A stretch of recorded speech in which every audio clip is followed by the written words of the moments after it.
Hey everybody, welcome to episode number 76 of the Backlog Podcast. I'm your host Kevin, and it's been a couple of days. You know, the last podcast I did about 7 or 8 days ago, it started to pick up some of the pace of the listenership, and with the holidays and everything, I just wanted to go ahead and give everyone some time. You know, I'm trying to work my way back into getting into all of your backlogs and getting our podcast back up to where it needs to be. And, it's not going to happen overnight. So I know I need to re-earn some of that love and, start doing some more regularly scheduled programs. And I've been saying it for so long, but we got a lot of stuff I've been working on here coming up for 2020. So it's not like it's all for nothing here, all these delays and time between, podcasts and streams and whatnot. So let me give you a quick rundown as to what the backlog looks like for 2020. All right, so as you can probably tell, not every week, I don't have a co-host every week. I would say I'm in the market for one, but it has to be the right one. Probably someone that I know already, someone interested, and it could be Joe. I mean, Joe just isn't, he's not there or not able every week to be on top of the game. Ready to go. So, if he is able to, I would love to have Joe back full time, but really this is just the kind of thing that you gotta want to do. You gotta love to do it. And if you've been following me through any of the past 70 or so episodes, I love to talk quite a bit. So, that all being said, the Backlog 2020, what we've got is a podcast and a streaming channel. We also have one hell of a website that I've revamped, and I am prepping it and gearing it up for a bit more of a bloggy / news / review type website. And we have some folks that are going to be posting links to their reviews or reviewing straight into our website. So check it out, the backlogpod.com or the backlogexposed.com. You can get there either way, but that site is going to be hopefully picking up some speed going into 2020. Like I said, check out the new revamp of the design and everything. It looks pretty good. I'm digging it, and I can't wait to start loading that up with content. I understand there's so much content out there, so why come to mine over top of any of the others? Well, hopefully the content we provide gets you information quicker, faster, or at least simpler, so that you're not spending forever trying to get through it. I don't want a 10-page review on something that doesn't take that long to explain. Do you want it or not? I'd like to keep things nice and simple. With that all being said, check it out, thebacklogpod.com, easiest way to get there. And, we all have 1,000 links that we can go to. Mine is bio.fm/backlog. You go there, you get access to pretty much anything that I can post content on, which is Instagram, Twitter, Twitch, YouTube, the website, etc., etc., etc. So bio.fm/backlog. Now, all that out of the way, what else do we got? For those of you who know me from my streaming channel, the twitch.tv/backlog time, I am working on some TV programs. By TV programs, is it going to be the same production that you would see on ABC, CBS, whatever? I doubt it. I'm one man trying to put together some content that is going to be rewatchable. I've been putting a lot of time into learning and pushing the envelope on things like design and set and scenes and things like that. I am really excited to be able to announce that we have completed the virtual set for the Backlog Studios. And as time goes on, hopefully we will be able to expand on those studios as needed. But right now, we have 2 shows in production ready to go for the studios. And the first one is Babyface and the Heel, also known as Bath, which is our wrestling recap show. Inside that show, we're going to have Alpha and Jimmy T. They've been selected as the co-hosts or the 2 hosts of this wrestling show. We look to have this show focus primarily on the new AEW, because there's a lot of information out there for WWE these days. A lot of the websites you go to, they're still tracking all that WWE, so you can get that information, but not so much on the AEW front. I mean, obviously there's ways to get it, but we want to be one of the ways to provide it for you. And make sure you check it out. Look up Babyface and the Heel. We're going to be posting the content on YouTube, youtube.com/backlog time, as well as on the backlog. There's a million ways you can get to it, but the reality is, make sure you're checking out World Winning Federation. He's on Twitch, and check out his YouTube and all that stuff. Let's see. So I want to talk real quick about some of the stuff that I've been really harping on for quite some time. Listen, the Google Stadia concept rocks. I know some people who've been playing it over their cell phone service, Wi-Fi, whatever. There's ways to do it. And I have had flawless connectivity at home through my Chromecast 4K, as well as on my computer. There's no problems. Okay, it's absolutely perfect. The only problem I see is the availability of games, which I know will change over time. Also, the price of some of the games that are coming out. I think there was a lot of hype over their availability of having some of these games, but popping off at $60 with no sale during Black Friday. While Black Friday had the sale, it just didn't make a whole lot of sense. The other systems had the sale for like Red Dead Redemption and things like that. Yet it's still $60 on Stadia. That stuff I know will come with time, but it's not here yet. All the games that I want, I already own.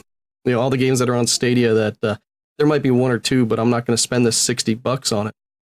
And then there's games like Guilt and a couple of smaller ones that they just don't strike me yet as something I'm going to plop that kind of money down on.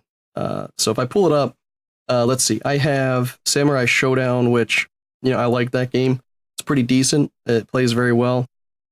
And I did play a little bit of the Destiny 2. Destiny never really tickled my fancy, so I don't know. Maybe I just need to get in and kind of play it and focus a little bit. The only other time I played Destiny 2 was with Joe a couple months ago. He got me into it, got me past a certain point, but I kind of didn't want to play it at the time. I wanted to play something else. So maybe if I give it an honest try, I'll enjoy it. And then this month we got Tomb Raider and Farming Simulator. Farming Simulator, not a big fan of. I got to test that one out a couple months ago on a different platform, and just not a fan. I don't know much about it, but I might try it again on this Google Stadia with a little bit more energy and thought, maybe do some of the tutorials, but I have so many other things on the backlog that I'm not super interested in spending the time on that. Tomb Raider, that's one I'll probably try, but again, other things in the way of that one. So probably a little bit Destiny 2.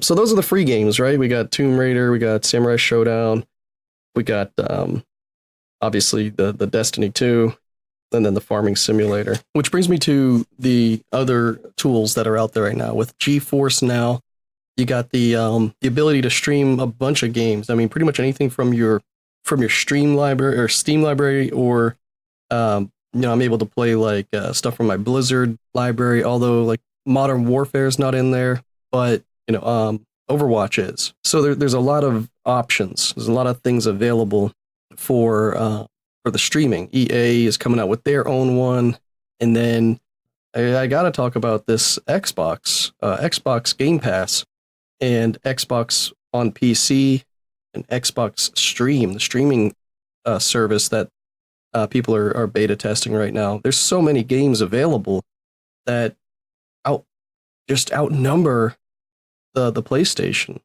and the Google Stadia. I mean, PlayStation's streaming, they don't really have streaming. I guess they kind of do with PlayStation Now, but that's a terrible service. Just not a fan of that at all. Like, it takes 5 minutes to load up a PS3 game, a switch, whatever it's trying to do. It's like loading up an emulator or something. It just takes forever. I hate it. I hate the time it takes to do that. So Stadia is great. The speed is great. It's a little weird, the point of entry, because you have to use your cell phone if you want to stream to like a Chromecast. So you got to tell the Chromecast that's where, or use your phone to say that's where you're going to stream. Same with, actually, if you're doing it from your PC, you just go to stadia.com.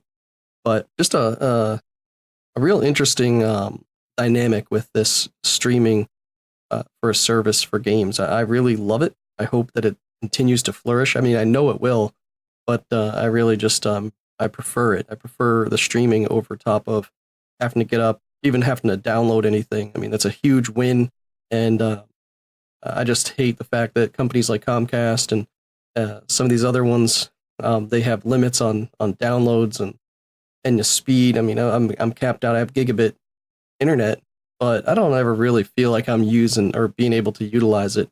I feel like it's throttled and never really working up to full capacity. My computer's fast enough, my network is fast enough, my cables are fast enough. So what the hell's the problem? You know, where's the issue? 5G's coming out soon. Hopefully that'll change the game for all this streaming and who knows? We'll see what happens. But at the end of the day, we have a lot to look forward to when it comes to gaming and streaming. And I'd like to hear your feedback. If you have any interest in this, I'd like to hear what you got to say. So feel free to hit me up on Instagram or even Twitter or email and let us know. I mean, let us know over here at the Backlog. I'll read your comments if I get any. But I'd love to hear what your thoughts are on all these streaming platforms and which one you think is going to be the most powerful. You know, Netflix is still the king when it comes to TV shows and movies and streaming. There's still ruling the world when it comes to that. But we still have services like Hulu and Vudu and YouTube and all these, but everyone knows Netflix is the place to go. Disney Plus comes out of nowhere, has a lot of content. But which one's going to win for video game?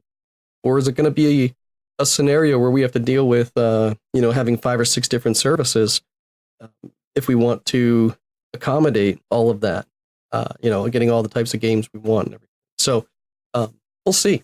We'll see. I mean, is EA Sports going to come along and, and they're going to make you pay for their service? And, one thing after another, you're going to have a line of different services that require monthly payments. That's kind of like cable, right? So anyways, I don't have a whole lot more to talk about today. I just want to get this the podcast up and running. Again, my goal is to have a couple of these shorter ones per week, give you a chance to dive in.